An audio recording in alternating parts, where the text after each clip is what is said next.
கண்டிப்பா மகேஷ் அன்பையும், ஆனந்தியையும் காப்பாத்துவார் அப்படின்னு சொல்லி நினைக்கிறவங்க நம்ம வீடியோக்கு லைக் பண்ணிக்கோங்க. ஆமாங்க, அன்பு, ஆனந்தி 2 பேருமே ஆபத்துல இருக்கிறாங்க. முதல்ல பார்த்தீங்கன்னா, ஆனந்திய காப்பாத்தணும். ஆனந்திய காப்பாத்துனா தான் ஆனந்தி போய் அன்பு காப்பாத்த முடியும். அப்படியான ஒரு சிச்சுவேஷன் இருக்குது. அண்ட் இப்போ இந்த பிரச்சனை மகேஷ் கையில போயிருக்குது. அதாவது நம்ம யாழினி இருக்காங்க இல்லையா? அவங்க மகேஷ் கிட்ட ஃபோன் பண்ணி நடந்த விஷயத்த சொல்றாங்க. இந்த மாதிரி அண்ணி லெட்டர் எழுதி வச்சுட்டு போயிருக்காங்கன்னு இவங்க எல்லாரும் ஒரு ரூமர கட்டுறாங்க. ஆனா எனக்கு சந்தேகமா தான் இருக்குது. அண்ணி ஒரு தடவை அப்படி பண்ணதுக்கே அவங்க ரொம்ப வருத்தப்பட்டாங்க.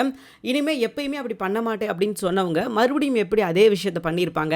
ஸோ கண்டிப்பா இப்படி நடந்திருக்க வாய்ப்பே கிடையாது சார். நீங்க ஏதாவது ஹெல்ப் பண்ணுங்க, எங்க அண்ணியையும் அண்ணனையும் நீங்க தான் காப்பாற்றணும் அப்படின்ற மாதிரி யாழினி மகேஷ் கிட்ட சொல்ல, இந்த ஒரு விஷயம் சொன்னா போதாதான் நம்ம மகேஷ்க்கு என்ன ஏது அப்படின்னு சொல்லி ஆராய்ஞ்சு எல்லா விஷயத்தையும் கண்டுபிடிச்சு புட்டு புட்டு வச்சிருவாரு. அண்ட் அதே தான் இப்பயும் நடக்க போகுது. இப்போ இந்த பிரச்சனை மகேஷ் கிட்ட போனதுக்கு அப்புறம் மகேஷ் ஒரே ஒரு கேள்வி தான் கேட்கிறாரு யாழினி கிட்ட. ஆனந்தி கடைசியா எங்க போனாங்க அப்படின்ற ஒரே ஒரு விஷயத்த மட்டும் கேட்க, இந்த மாதிரி மார்க்கெட்டுக்கு போயிட்டு வரேன், சூப்பர் மார்க்கெட்ல நிறைய திங்ஸ் வாங்க வேண்டியது இருக்கு அப்படின்ற மாதிரி சொல்லிட்டு போனாங்க அப்படின்ற மாதிரி சொல்லிடுறாங்க. ஓகே, வழக்கமா எந்த சூப்பர் மார்க்கெட்டுக்கு ஆனந்தி போவான்னு தெரியுமா அப்படின்ற மாதிரி கேட்க, இந்த சூப்பர் மார்க்கெட் தான் சார் போவாங்க அப்படின்ற மாதிரி சொல்லிடுறாங்க நம்ம யாழினி. ஓகே அப்படின்னு சொல்லிட்டு இவர் நேரம் அந்த சூப்பர் மார்க்கெட்டுக்கு போறாரு. அண்ட் அங்க இருந்து சுத்தி பாக்குறாரு. அங்க நிறைய பேர் விசாரிக்கிறாரு, இந்த மாதிரி இந்த பொண்ணை பாத்தீங்களா அப்படின்னு சொல்லிட்டு. ஏன்னா அவர்கிட்ட போட்டோ இருக்கும் இல்லையா? சோ கேட்கும்போது இல்ல சார் வரல அப்படின்ற மாதிரி சொல்லிட்டு கடைக்கார்ட்ட போய் கேட்கிறாரு, இந்த மாதிரி இந்த பொண்ணை பாத்தீங்களா அப்படின்னு சொல்லி கேட்கும்போது, ஆமா சார் காலையில தான் சரக்கு வாங்கிட்டு போனாங்க அப்படின்ற மாதிரி சொல்றாங்க. சரக்கு வாங்கிட்டு போனாங்களா? ஆமா சார் இங்க சரக்கு வாங்கிட்டு இருந்தாங்க. அப்போ அவங்களுக்கு வெளியே ஒரு ஃபோன் வந்தது. ஸோ வெளியே தான் வெயிட் பண்றேன் அப்படின்ற மாதிரி சொன்னாங்க. அப்போ எல்லாத்தையும் வாங்கி வச்சுட்டாங்க. பட் பில்லிங் கூட இன்னும் பண்ணல. நான் அந்த வந்துடுறேன் அப்படின்ற மாதிரி தான் சொல்லிட்டு போனாங்க. அண்ட் அதுக்கப்புறம் காணும் அப்படின்ற மாதிரி அவர் கடைக்காரர் சொல்றாரு. அப்போ மகேஷ் கேட்கிறாரு, இந்த சிசிடிவி ஒர்க் ஆகுமா அப்படின்ற மாதிரி கேட்க, தாராளமா ஒர்க் ஆகும் சார் அப்படின்ற மாதிரி சொல்ல, ஓகே இந்த சிசிடிவியை பார்க்கலாமா, இங்க இருந்து ஆனந்தி வெளியே போன டைம் மட்டும் அப்படின்ற மாதிரி சொல்லிட்டு கேட்க, அவரும் போட்டு காட்டுறாரு பாருங்க சார் அப்படின்னு சொல்லிட்டு. ஸோ இப்போ ஆனந்தி வெளியே போறாங்க. அப்ப கணேஷ் நின்னுக்கிட்டு இருக்காரு.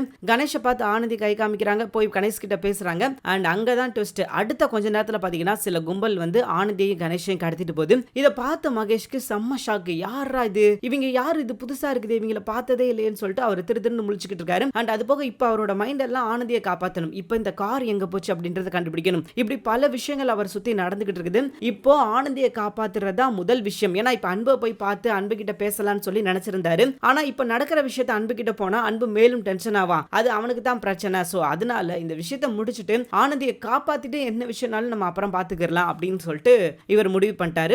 ஆனந்தி என்னதான் மகேஷ் தனக்கு உதவியே செய்யக்கூடாது அப்படின்னு சொல்லி நினைச்சாலும், எப்படினாலும் மகேஷ் உதவி இல்லாம ஒரு சின்ன விஷயத்த கூட ஆனந்தியாலேயோ அன்பாலேயோ செய்யறது கொஞ்சம் கஷ்டமா தான் இருக்கும். மகேஷ் எப்ப இவங்க 2 பேரும் விரும்புறாங்க அப்படின்னு தெரிஞ்சு அவர் ஒதுக்கிட்டாரு. பட் இவங்க சுத்தி இருக்கிறவங்க எல்லாரும் மகேஷ் கிட்ட ஹெல்ப் வாங்குறத ரொம்ப தப்பா பேச போய், அண்ட் அதையும் பாத்தீங்கன்னா நம்ம கருணாகரன் ரொம்ப கொச்சையா பேச போய் தான் இப்ப இவ்வளவு பெரிய பிரச்சனையா மாறி நிக்குது.